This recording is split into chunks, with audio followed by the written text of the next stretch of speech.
appointed Lord Herbert as Special Envoy for LGBT rights. This role will have an international and domestic focus, and I am confident that we will be able to work with our international partners on this issue. We believe the current provisions within the Act allow for those who wish to legally change their gender to do so. It is safe to be them, and they do have the right to be themselves. And we've therefore decided, as we've said before to the Honourable Gentleman, that the Gender Recognition Act will not be changed. Let's go to Jeff Smith. Jeff. Mr. Speaker, my constituent Julia was breastfeeding her child in a park when a stranger started taking long lens photos of her, and she and I were shocked that there was nothing that could be done about this unwelcome intrusion. Does the Minister think this is an acceptable situation? And if not, would she support action to prevent this kind of voyeurism?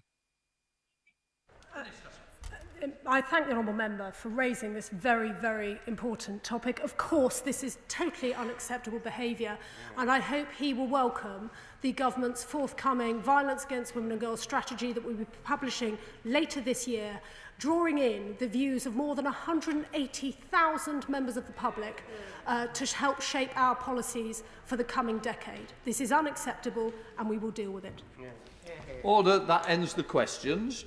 We're now going to go to questions to the Prime Minister, with which I will first call the Prime Minister to answer the engagement question, and then I will then call Dan Poulter to ask his supplementary virtually. Prime Minister Boris Johnson.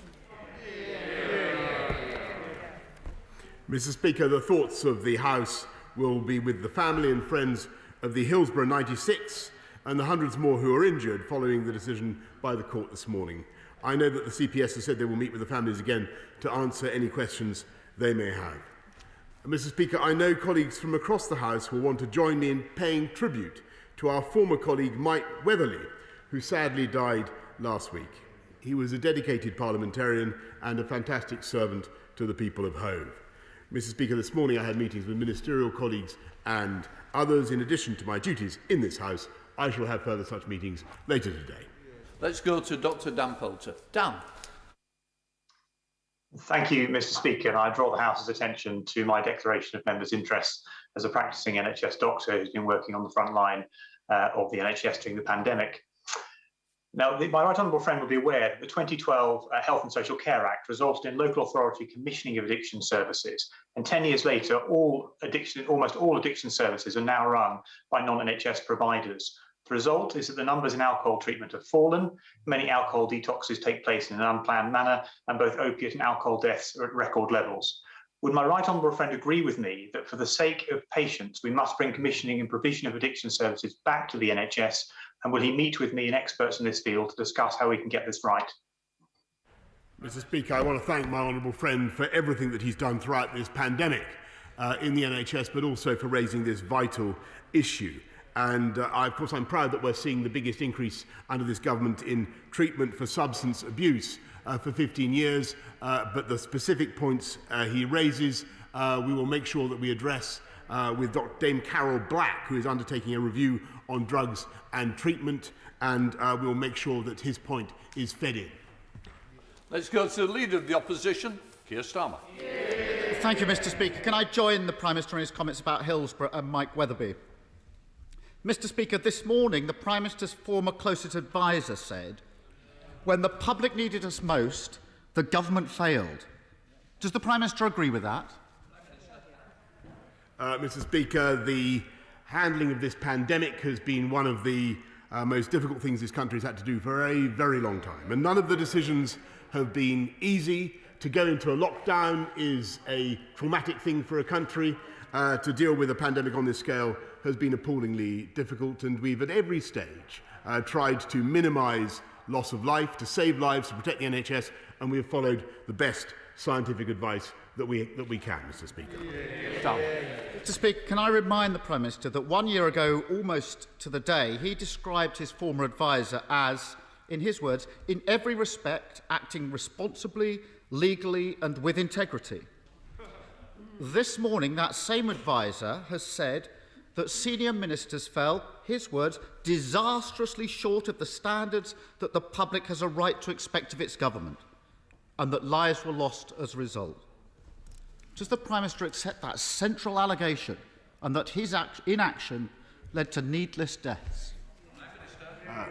No, Mr. Speaker, and of course all those matters will be reviewed in the course of the public inquiry that I have announced. I notice that he's fixated as ever on the rear view mirror, Mr. Speaker, whilst we on this side of the House are getting on with our job of rolling out the vaccines, making sure that we protect the people of this country. And that, I think, has been the decisive development on which I think people are rightly focusing. And I can tell the House that in spite of the continuing concern that we have about the Indian variant, we are increasing our vaccination programme at such a rate that we can now ask everybody over 30 to come forward, Mr. Speaker, and get vaccinated.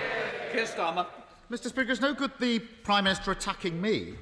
It's his former chief advisor who's looking back and telling the world how useless the Prime Minister was in taking key decisions. His former advisor.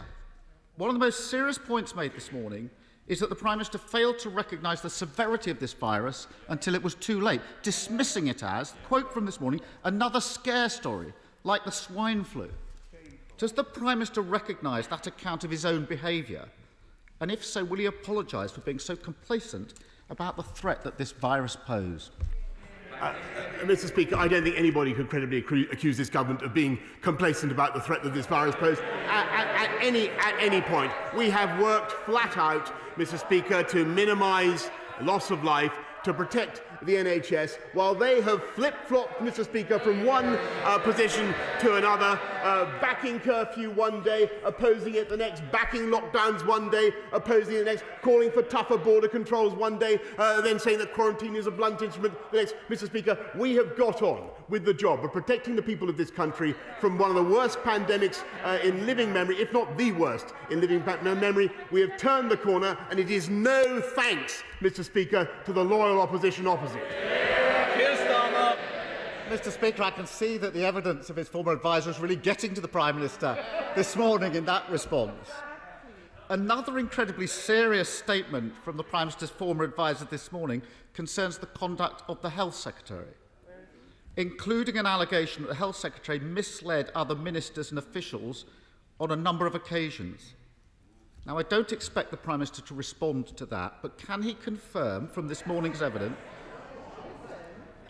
can the Prime Minister, can he confirm, did the Cabinet Secretary advise him, the Prime Minister, that he, the Cabinet Secretary, had, quote, lost faith in the Health Secretary's honesty?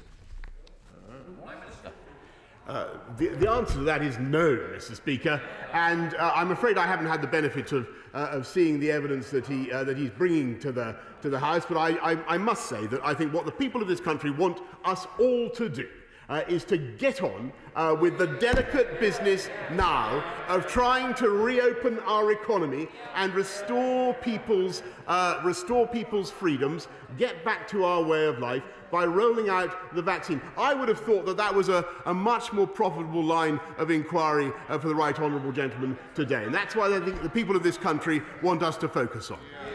Keir Starmer. Speaker, the Prime Minister can't have it both ways. Either his former advisor is telling the truth, in which case the Prime Minister should answer the allegations, or the Prime Minister has to suggest that his former advisor is not telling the truth, which raises serious questions about the Prime Minister's judgment in appointing him in the first place. There's a pattern of behaviour here. There was clearly a lack of planning, poor decision-making and a lack of transparency. And a Prime Minister who was absent from the key decisions, including 5 early COBRA meetings, and who was, to quote his former advisor, 1,000% too obsessed with the media. But another central allegation briefed overnight is that the Prime Minister delayed the circuit break over the autumn half-term because, quote, COVID was only killing 80-year-olds. Can I remind the Prime Minister that over 83,000 people over 80 lost their lives to this virus, and that his decision to delay for 40 days from the sage guidance on the 21st of September until the 31st of October will be seen as one of the single biggest failings of the last year. Now having been told of the evidence, does the Prime Minister accept that he used the words "COVID was only killing 80-year-olds" or words to those effect? Prime Minister. Mr. Speaker, we saw what happened during the pandemic, and particularly he talks about the September lockdown and my approach to it, and the very, very difficult decision that the country faced. And of course, this will be a matter for the inquiry to go into, but we have an objective test, Mr. Speaker, in the sense that there was a circuit breaker of the kind he describes in Wales. It did not work, and I'm afraid, Mr. Speaker, I'm absolutely confident that we took the decisions in the best interests of the British people. When it comes to hindsight, Mr. Speaker, I could just remind the right honourable gentleman that he actually, he denied this at the time, and then had to correct it, but he voted to stay in the European Medicines Agency, Mr. Speaker, which would have made it impossible for us to do the vaccine rollout at the pace that we have. Mr. Speaker, it's not me giving evidence this morning, it's his former adviser. And I note the Prime Minister is careful not to refute these allegations. Mr. Speaker, what we're seeing today is the latest chapter of a story of confusion, chaos and deadly misjudgments from this government. From a Prime Minister governing by press release, not a plan. In the last 24 hours, we've seen the same mistakes made again, with the ridiculous way 1.7 million people in Bolton, Burnley, Bedford, Blackburn, Kirklees, Hounslow, Leicester and North Tyneside have been treated. In the light of the drip of these very serious allegations and the failure of the Prime Minister to provide even basic answers and continuing mistakes affecting millions of people, does the Prime Minister now recognise he must bring forward the timing of the public inquiry into COVID and that it should start this summer and as soon as possible? No, Mr. Speaker, as I've said before, I'm not going to consecrate valuable official time on that now, whilst we're still battling a pandemic. And I thought, actually, that was what the House had agreed on. And, Mr. Speaker, he continues to play these pointless political games whilst we get on with delivering on the people's priorities. 14 new hospitals, 8,771 more police on our streets. Now we're getting on with sorting out the railways, Mr. Speaker. We're giving the young people the opportunity of home ownership in a way they've never had before, with 95% more mortgages. And we've vaccinated, we've delivered 60 million vaccinations across this country. More, and he loves these European comparisons, Mr. Speaker, more than any other European country, including 22 million second doses. And that, with great respect to the right honourable gentleman, I believe that is the priority of the British people. That's really what they're focused on, whilst he voted to stay in the European Medicines Agency. They vacillate, Mr. Speaker. We vaccinate. They deliberate. We deliver. Tom Tugendall. Thank you, Mr. Speaker. I'm sure my right honourable friend, the Prime Minister, remembers with great fondness his trip of July last year to the Discovery School in Kings Hill, but he probably remembers best his meeting with Tony Hudgell, an amazing and inspirational young boy who had at that point already raised £1.5 million for charity and been awarded by my right honourable friend the Points of Light award that he so generously hands out to those who've achieved so much. Will he join Tony and Tony's parents, Paula and Mark, and me, and many others around the country in campaigning for Tony's Law, New Clause 56 to the Policing, Crime and Sentencing Bill? This is a very minor change to a very important bill that would bring child abuse sentencing in line with that of adult abuse. I know he has put his heart into this space, and I'm sure we can all look forward to his support. Prime Minister. I thank my honourable friend, and of course I remember Tony very well. I remember his incredible campaign and the amount of money he raised, and I thank him for it. And all I can say is that it is very, very important that cases like that, injustices such as that suffered by Tony, do receive the full force of the law. And it is people who commit serious offences against children can receive exactly the same penalties as those who commit serious offences against adults. But we will keep this under review, Mr. Speaker. And if there is a gap in the law, and I will study his amendment very closely, if there is a gap in the law, we will make sure that we remedy it. Leader of the SNP, Ian Bradford.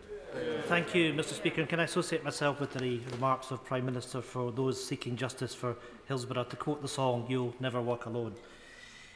Mr Speaker, 128,000 people have died of coronavirus in the United Kingdom. This morning, the Prime Minister's most senior former adviser, Dominic Cummings, apologised on behalf of the UK government. He said, "When the public needed us most, we failed. We know that the Prime Minister made a series of catastrophic errors throughout the crisis. He went on holiday when he should have been leading efforts to tackle the pandemic. He was too slow to go into lockdown. He failed to secure our borders. He sent millions of people back to their offices prematurely. There is no doubt that these mistakes cost many thousands of lives. When even a disgraced figure like Dominic Cummings is willing to own up and apologise, isn't it time that the Prime Minister does the same? Mr Speaker, I take full responsibility for everything that has happened. I've said, as I've said before, and he will recall, both in this House and elsewhere, I am truly sorry for the suffering that the people of this country have experienced. But I maintain my point that the government acted throughout with the intention to save life and protect the NHS, and in accordance with the best scientific advice. That's exactly what we did. Ian Blackford. Thank you, Mr Speaker. The evidence we've heard this morning is extraordinary, but sadly not surprising. It paints a familiar pattern of behaviour. A negligent Prime Minister, more concerned with his own self-interest than the interests of the United Kingdom. When people were dying, the United Kingdom government was considering chickenpox parties and joking about injecting the Prime Minister with COVID live on TV. We had a circus act when we needed serious government. Isn't it the case that what the country needed leadership most, the Prime Minister was missing in action? Thousands have paid the ultimate price for his failure. When will the Prime Minister finally accept responsibility for the failures of his government? Mr Speaker, as I've said repeatedly in this House, I take full responsibility for everything that the government did and will continue to do so. And one of the reasons we've set up an independent public inquiry is because I believe the people of this country do deserve to have daylight shone on all the issues he raised. I must say I don't recognise the events that he describes, but I do think that we acted throughout with the intention of saving life, of protecting the NHS, and of taking the country through the worst pandemic for 100 years. And I think I think it's also true that we're in a much more fortunate position now, thanks to the efforts of the British people and the fastest vaccine rollout in Europe, and I'm grateful for that as well. Mr Speaker, I spent Monday morning at the Fitz Country House in Cockermouth with an alpaca called Boris. Cumbria sees significant numbers of tourists in any normal year, but Cumbria is not just lakes. We have some real gems in my constituency of Workington outside the National Park. We have a real opportunity for the UK this year, for the UK hospitality industry this year, as people choose to holiday here. Would my right honourable friend consider a short break in my constituency where I might facilitate an introduction to Boris? Well, I'm so grateful to my honourable friend. I would love to come and meet the alpaca called Boris. But more importantly, we want to support the tourism in his constituency, which is why we've so far provided over 25 billion of support, including 1.5 billion to support projects such as the Carnegie Theatre Trust. And since this week is English Tourism Week, Mr Speaker, I encourage everyone to make the most of the tourism on their doorstep. Go to Stephen Farry. Stephen. Thank you, Mr Speaker. The EU settlement scheme closes on the 30th of June. While the Home Office has finally published guidance on late applications, the government is failing to provide clarity on what will happen to those who miss the deadline and then fall under the remit of illegal working legislation. So can the Prime Minister assure the House that EU citizens or non-EU family members who miss the deadline will not face potential criminal liability if they continue to go into work? Mr Speaker, I'm sure that the law will be extremely merciful to anybody who finds themselves in a difficult position, but I would just remind the honourable gentleman that so far 5.4 million EU nationals have applied successfully for the EU settlement scheme, which is about, as far as I can remember, about 2 million more EU nationals than we thought were in the country in the first place. Thank you, Mr. Speaker. Would the Prime Minister join with me in praising Wrexham and Denbighshire councils for the dynamic proposals that they are putting forward in their joint bid for the Levelling Up Fund in Clwyd South, including regeneration of the Trevor Basin, improvements for Chirk and Llangollen, and investment in Corwin Station and the surrounding area? Can I tell my honourable friend what a joy it is to hear him campaigning for Chirk and Corwin and Llangollen after I tramped around those beautiful places entirely fruitlessly many years ago in search of the Conservative vote. Thank you for what you've done. Thank you for continuing to champion those wonderful and beautiful spots. Gerald Jones. Thank you, Mr. Speaker. When any member of this House is suspended for 10 days or more because of a Standards Committee report, constituents can then recall that member. When the independent expert panel suspend a member, this can't happen. The Prime Minister a moment ago was talking about closing loopholes in legislation. So will the Prime Minister introduce emergency legislation to close this particular loophole? And does he agree that it would be completely dishonourable for any member to exploit that loophole and should instead do the decent thing and resign? Mr. Speaker, I will take that point very seriously. I will study what the implications of what he says. I think if he's referring to any a Conservative member who's recently had the whip taken away, then he can take it that member has already had condign punishment.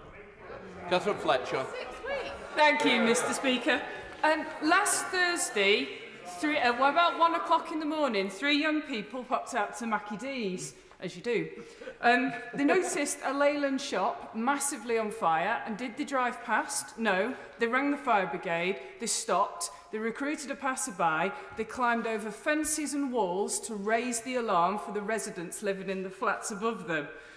Now, during the pandemic, community spirit's been really important to all of us keeping going. So does the Prime Minister share my admiration for Kim, Zach, Shania and Robin? And will he join me in thanking them for showing British community spirit and true Lancashire grit? Yeah. Yes, Mr. Speaker, I thank my honourable friend for singling out this act of this intrepid act of quick thinking and selflessness, and I pay tribute to Kim, Zach, Shania, and Robin, and I hope that they got their Mackie D's. There are over 4.3 million children, Mr. Speaker, and rising, growing up in poverty, including some 18,000 in Harrow. So will he agree to put right the error of a previous Prime Minister and commit to publish a strategy to tackle child poverty and ensure that no child is left behind? Yeah. Mr. Speaker, it's vital that we tackle child poverty, and that's why we are uniting and levelling up across the country with the biggest programme of investment for a generation, if not more. But we're also seeing fewer households now with children in poverty than 10 years ago. But I perfectly accept that there is more to be done. Anthony Brown. Thank you, Mr. Speaker. I very much welcome the fact the government is investing heavily in upgrading the rail networks across the country, including opening lines that have previously been closed. But as a Conservative government, we've got a particular responsibility to the taxpayer to ensure value for money. East West Rail in my constituency's business case is largely based on commuting, but the pandemic means we're in the middle of a workplace revolution. If people work from home on average 2 days a week in future, that means a 40% reduction in commuting. Will my right honourable friend, the Prime Minister, commit to doing a review of the business case of East West Rail to ensure it remains value for money and to take into account the long-term impact of the pandemic? Mr. Speaker, I think my honourable friend is a great campaigner for Cambridgeshire and the rights of people of Cambridgeshire. However, my strong feeling is it would be a mistake now to go slow on investment in infrastructure purely on the basis that we think people will start working from home. In my long experience of this is that people need to travel, they will travel, the commuter bustle will come back, Mr. Speaker, and it needs to come back. Thank you, Mr. Speaker. A global minimum rate for corporate tax would help tackle tax avoidance by large multinational corporations and online giants. It would stop them undercutting British businesses who pay their fair share and it would make a transformational difference to high streets and town centres at the heart of communities across the UK. Why is the Prime Minister the only G7 leader not to support this proposal? Why is he on the side of tax avoiders instead of British businesses and communities? Mr. Speaker, it was only a few months ago that the Labour Party, the Labour front bench, opposed the corporation tax increases that we put in. They're now opposed to the government's ability to cut corporation tax. Which side are they on? They've got to make their minds up. Let's go to Sir Robert Neal. Robert. Thank you, Mr. Speaker. Like me, the Prime Minister represents a constituency in London's commuter land, so he'll be well aware of the small businesses, sole traders, many of them, who operate the coffee stores and newsagents and so on our railway stations.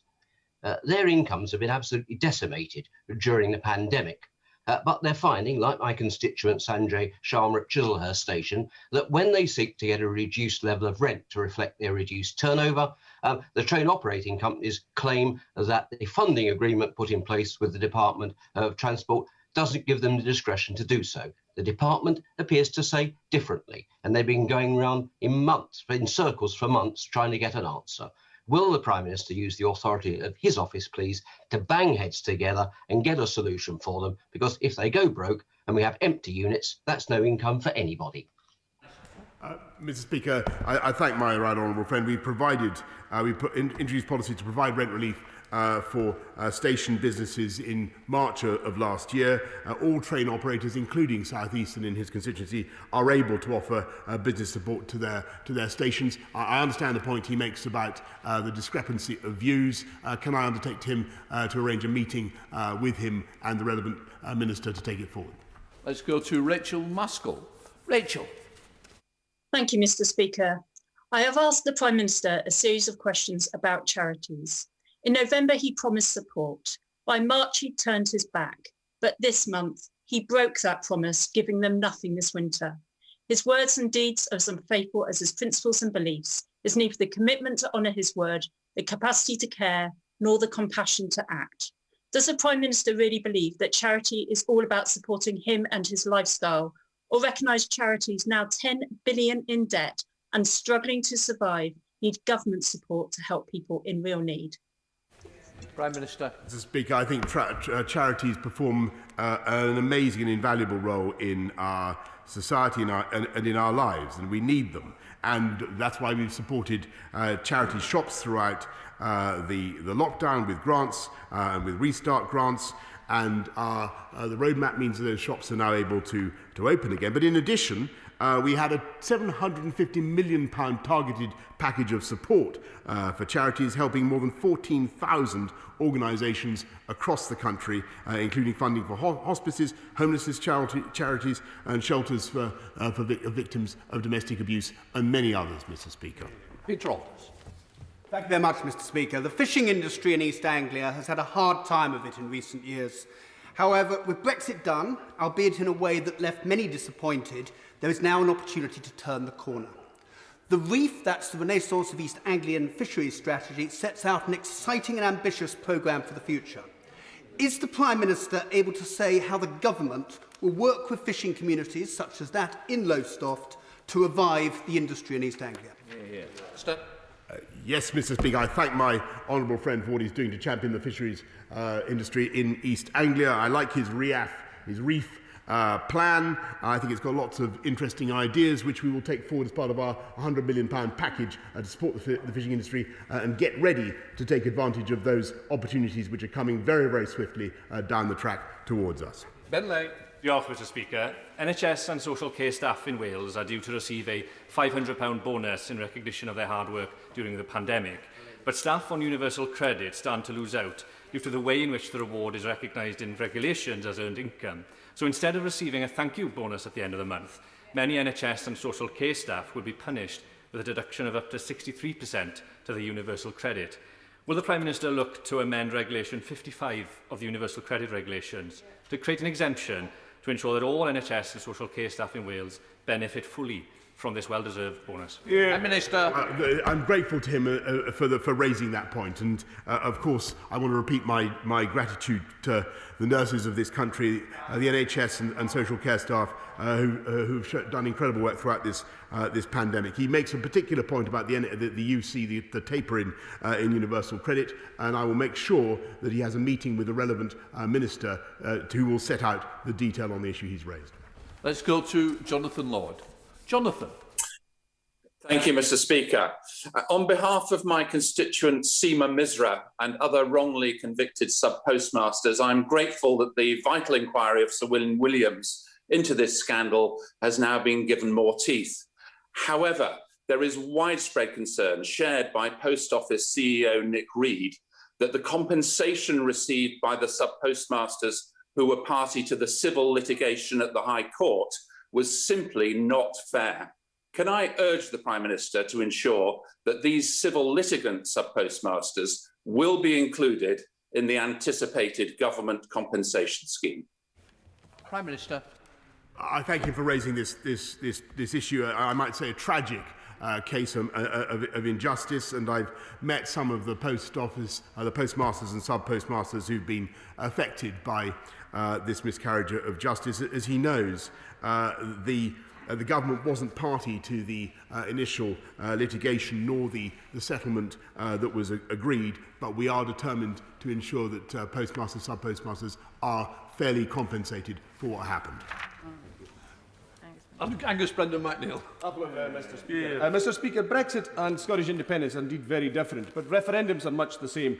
Now, in 2016, without interference, the European Union respected the UK in the Brexit referendum process.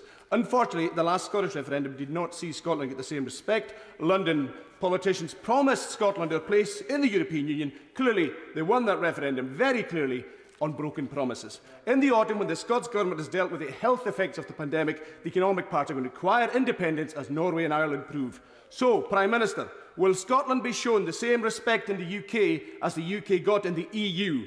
And this time, can our democracy not be interfered with and our referendum certainly not blocked? Prime Minister. Mr. Speaker, we respected the referendum result of 2014, which was a very substantial majority in favour of remaining in the UK, keeping our wonderful country together, not breaking it up. That was what the people of Scotland rightly voted for, and they did so in the belief that it was a once-in-a-generation event. Lucia Kearns. Thank you, Mr. Speaker. For almost 500 years, the Royal Navy has protected our country from foes and the freedom of our friends around the world. The pride of our Navy, HMS Queen Elizabeth, sailed this week with her strike group. Within her, she carries the British values of freedom, justice and democracy. So can my right honourable friend tell me, as she makes her way from the Mediterranean to the South China Sea, what are his plans for the future of her white ensign? Yeah. Prime Minister. It was fantastic to be aboard HMS Queen Elizabeth, which is a vessel longer than the Palace of Westminster itself, Mr. Speaker, and forms a more eloquent statement in many ways than many of the speeches or indeed interventions that we've heard this afternoon about Britain's role in the world and our determination to expand shipbuilding and expand our naval presence, which not only is good for the UK and good for the world, but good for jobs and growth around the country. Thank you, Mr. Speaker. COVID has now triggered the first global rise in extreme poverty this century. But at the G7, the Prime Minister could act. He can ask leaders to reallocate the IMF's $1 trillion worth of special drawing rights and restock the World Bank's £83 billion worth of IDA fund. This is a multi-billion-pound package of support for the world's poorest. So will the Prime Minister today commit to leading this argument at the G7 so a pandemic of disease doesn't now become a pandemic of poverty? Prime Minister. I thank him for it's great to see him in his place, I say, Mr. Speaker. And actually, I've already had always great to see him in his place. I've had conversations on that very matter already with Christina Georgieva. Boris. Thank you, Mr. Speaker. One of the many awful things about the past year has been the inability to visit family and friends in hospital. It's caused immense anguish for many of my constituents. We're seeing some progress locally, and I hope with the brilliant rollout of the vaccine we will see more.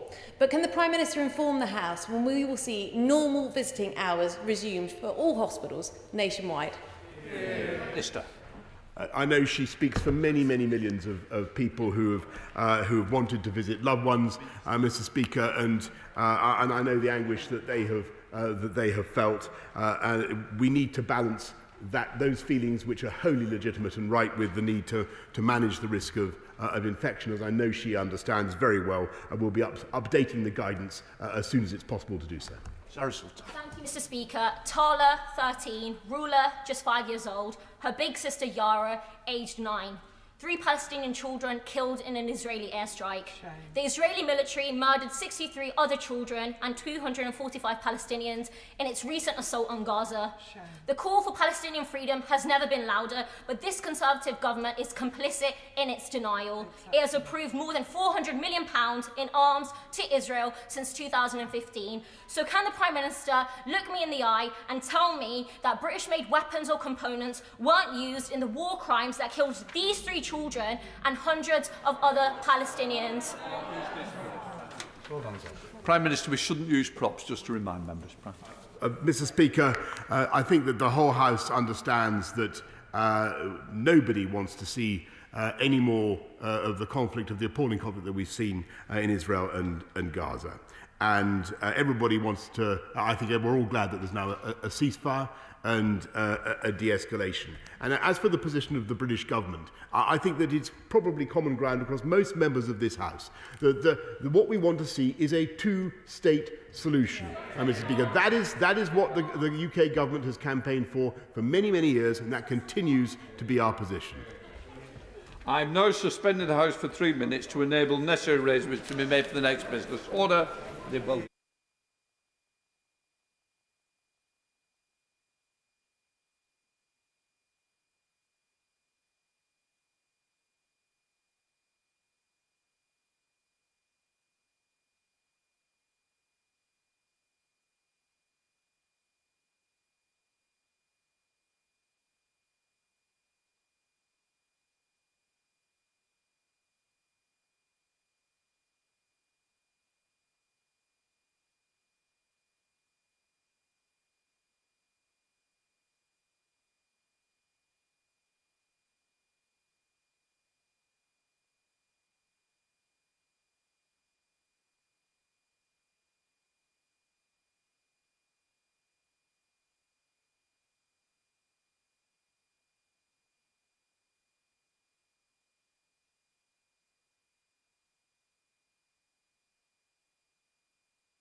Order. The clerk will now proceed to read the orders of the day.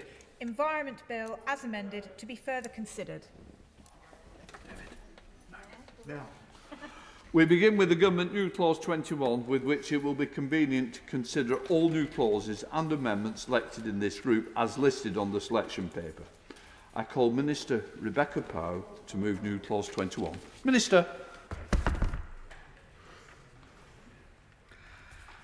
Thank you so much, Mr. Speaker, and what a pleasure it is to be back to continue with this vital piece of legislation that will set us on a sustainable trajectory for the future.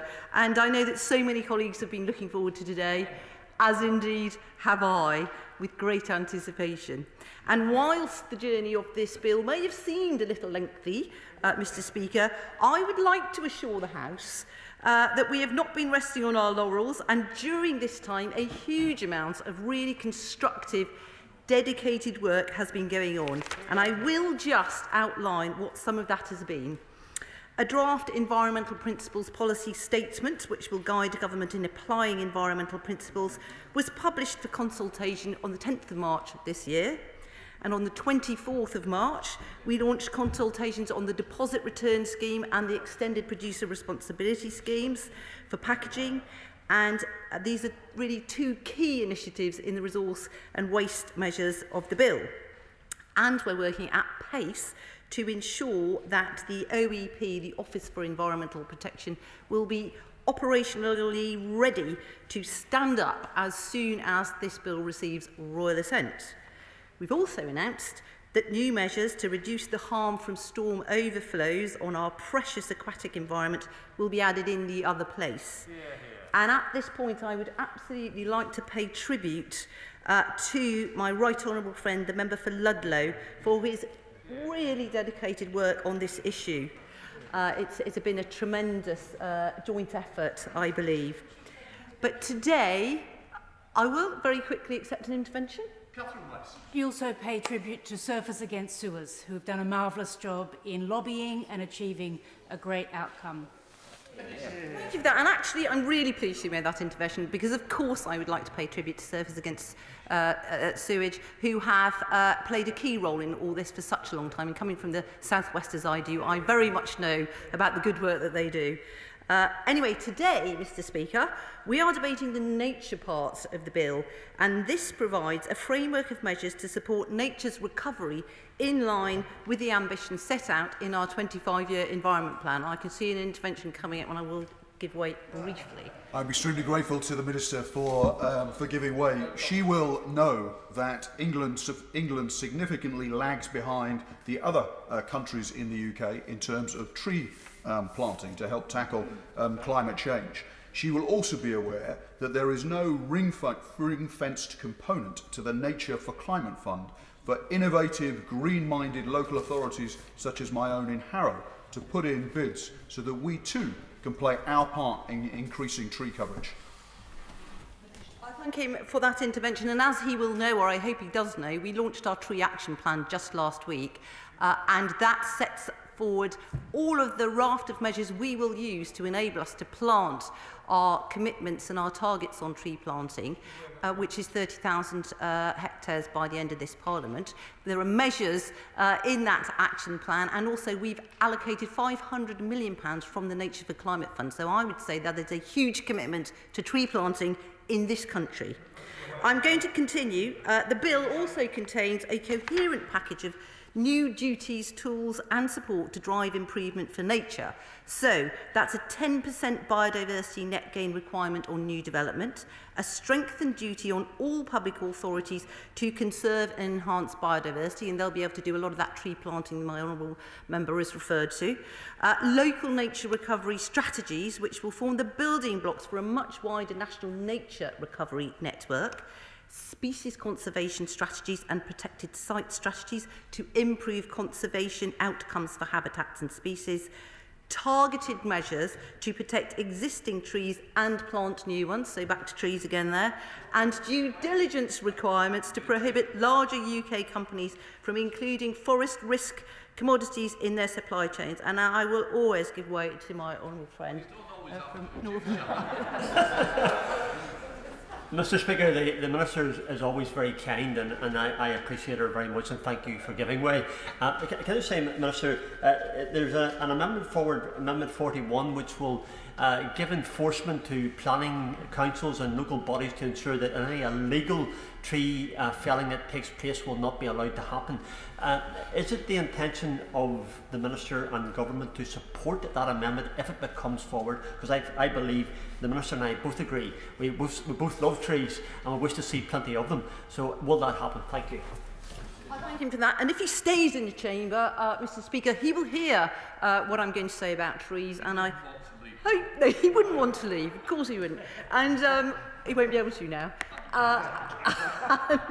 And I hope that he will be pleased with what he hears about what we're doing to protect trees. Anyway, and then finally, in the raft of measures in this toolbox to improve nature, we have conservation covenants to protect natural features of the land for future generations. And just last week, we announced a significant raft of measures to further deliver for the environment. And I'm absolutely delighted to say that we have committed to this historic new legally binding target on species abundance for 2030. And that aims to halt the decline of nature in England. We will be tabling amendment on this in the other place, and we will set a final target in statutory legislation following the agreement of global targets at the UN Conference on Biodiversity in Kunming, China in autumn 2021. And it is absolutely essential, Mr Speaker, that we seize this opportunity to set our ambitions high and take action to deliver them. And I think that it is clear from what we're hearing in this bill, we are doing this. And that's why, in addition, I am pleased to be moving 2 new government clauses today, new clause 21 and new clause 22, which will help us to achieve this big drive to halt the decline in species, but also to actually drive recovery. Now, new clause 21 provides for a power to refocus the Conservation of Habitats and Species Regulations 2017 to ensure our legislation adequately supports our ambitions for nature, including our new world-leading 2030 target aiming to halt the decline of species. New clause 22 will allow us to amend Part 6 of the Habitats Regulations to improve the Habitats regulatory assessment process, where the evidence suggests that amending the regulations can improve the natural environment, make processes clearer and provide more legal certainty to help improve the condition of our sites. We will have the means of doing so swiftly. I will give way to former Secretary of State in Deborah. Thank you. The Minister is very kind in giving way. Will she assure the House that the Government's determination to restore peatlands is going to be an important part of meeting its new 2030 commitment on species conservation? Thank you for that, and for giving me the opportunity to mention our peat action plan, which was launched just last week. And actually restoring our peatlands is a really crucial part of adding to our improved nature. It's really essential that we do get those 30,000 hectares that we've pledged to restored, and we have got the funding and measures behind it in order to help us do that. I just wanted to mention the member for Brighton Pavilion will say in her speech, I don't see her in her seat at the moment, but that we need to... Oh, she's online. Okay, I'll sort of look up there. She will say that we need to lock in the protections of the Habitats and Wild Birds Directive as they are now. But if we are to deliver on our ambitious new target and actually reverse the downward trend we have seen in recent decades, we need to change our approach, and we need to change it right now. Now that we have the leading framework and targets set out in this bill, we need to take responsibility for delivering the change that is needed to achieve our world-leading environmental ambitions. We need to create space for the creative public policy thinking that can actually help us deliver these results. And to that end, we have designed these new amendments specifically with the aim of conserving and enhancing biodiversity.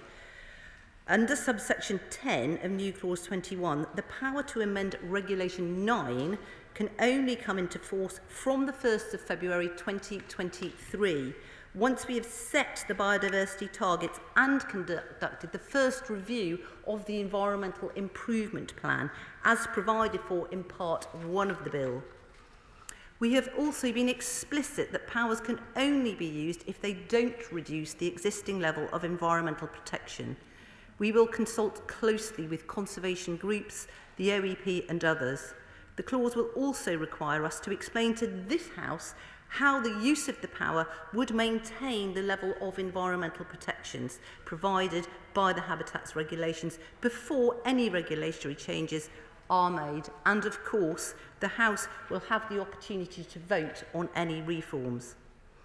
In addition, my colleague, the Noble Lord Benyon, will also chair a small working group comprising of myself, Tony Juniper, Chair of Natural England, and Christopher Katowski, QC, which will gather information on how we might utilise the powers enabled through our government amendments, and we will have our first meeting before the summer recess. This group will consider the technical detail and will gather evidence from experts and stakeholders. And the Green Paper itself will then offer a further opportunity for stakeholders to feed back on the initial proposals for reform.